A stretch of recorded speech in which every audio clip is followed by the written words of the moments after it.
Stop right there. Many people try to overfill their gas tanks. Let me tell you something. Stop right there. You don't want the problems that can happen because of overfilling your fuel tank.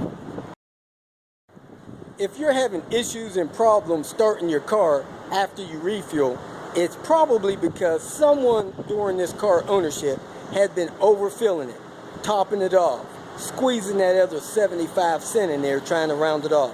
That is something you should not do with your modern day cars. These fuel injecting systems are complicated, complex.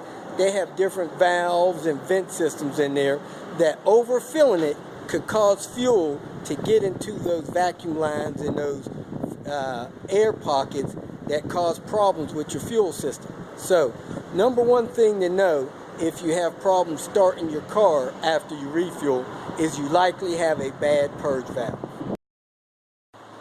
In a lot of cars, you have an excess of 4 to 3 to 8 different valves and solenoids that controls the vacuum and the pressure in your fuel system. If you overfuel your car, you can force gasoline into some of those vacuum lines into the fuel system and cause it to suck that fuel into these little solenoids and valves. That fuel pumping through these solenoids and valves that's created to handle the vacuum pressure or the vapors from the fuel tank can cause the seals in them to dry out and go bad, and thus cause you issues with starting your car after you refuel, or even cause the car to perform poorly, especially after refueling. My best friend has a real nice Lexus GS, 300 or something like that. It's about 10 years old.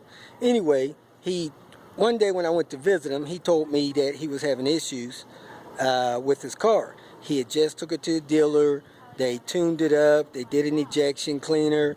They also changed the O2 sensor, and they told him that that would fix his hard starting issues.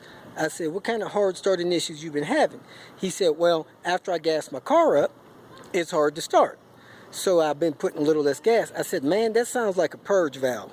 I don't think no tune-up was going to fix that. They should have replaced the purge valve. He said, a purge valve? I said, yeah. He said, well, I took it to the dealer. They should know. All right, they know better than I do. Anyway, 2 weeks later, he told me he still had the hard starting issue. Well, his hard starting issue got worse. He started putting less and less gas in it, which helped a little until it got unbearable. He couldn't put gas in it, and then try to start it, it wouldn't start for, several tries, up to 30 minutes. He stuck at the gas station. Anyway, he took it back to the dealer a couple times. When his tab was finally up to about $4,000 and he was ready to bail on the car, I called the dealer and told him, look, you need to replace this guy's purge valve so he could go on about his business. They act like I didn't know what I was talking about. Anyway, they called him back 2 hours later. They changed his purge valve. He had no problem since. So these purge valves can be a big deal.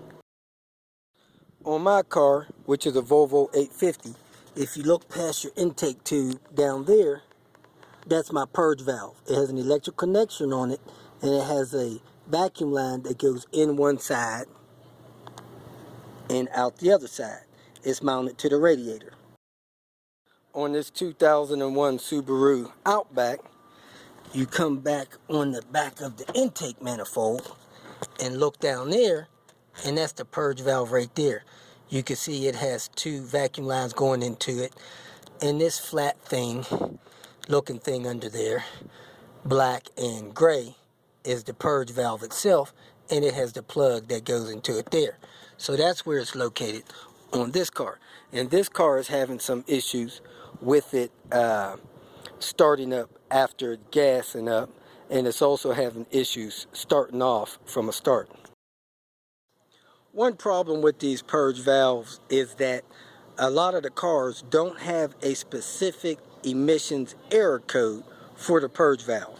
So if you get a emissions code with a check engine light that talks about anything in the evaporator system or fuel emission system, and you got these issues with the car not wanting to start after you get gas, I would really look at the purge valve. Make sure the vacuum lines going to it are in good condition, and if If they are, go ahead and replace it. So, as a general rule, you may want to check your owner's manual, but I'm pretty sure your owner's manual will encourage you not to top it off, not to pump more gas in there. Then the gas pump will automatically cut off while you're fueling. So, do I have a problem starting my car after I gas up? The answer is no. Usually, I'll let my car get down until I get a low fuel light. I do it 2-3 times a week because I drive a lot. I rarely fill my car up.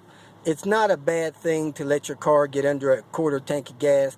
That might have been the case in the old school cars with the carburetor, but with these fuel injector cars, there's really no problem with letting them run low. You just never want to let it run out. Letting your car run out of gas can damage the fuel pump, which is about a $400 repair.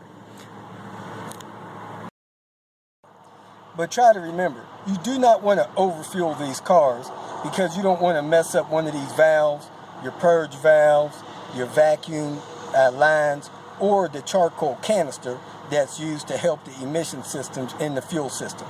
If you got any questions, go ahead and post them. Me or someone else will be glad to answer. If you feel that this information was beneficial, please like it and share it with your social media friends. You can also subscribe to my channel so that you can get notification of future videos that I post. Visit my channel. I have all types of do-it-yourself videos there. You can leave questions here and I'll try to respond to them as quick as possible. You can also visit my website at robertspinner.com. Thanks again for watching.